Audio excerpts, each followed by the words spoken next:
Polisi dari Polsek Ilir Barat 1 Palembang menangkap Wilman, pelaku pencurian di Wisma Unsri Gria Asri.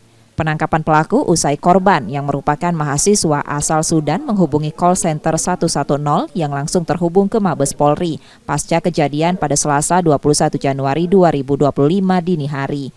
Pelaku diringkus tanpa perlawanan dengan beberapa barang bukti hasil curian, seperti laptop, 2 unit ponsel, dan peralatan elektronik lainnya.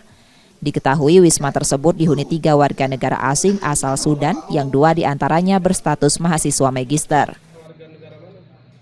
Teknologinya yang bersangkutan SK masuk langsung menuju ke kamar kos korban. Setelah itu yang bersangkutan mandi dulu di kamar kos korban.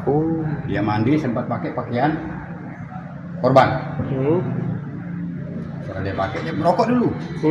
Dia merokok dulu, rokok korban yang ada di situ, yang merokok. Dia periksa barang-barang, laptop dibuka nggak bisa, dia periksa lemari, udah dapat berupa sarung kecil, itu dia coba. Rupanya nggak bisa juga. Masuklah korban tadi.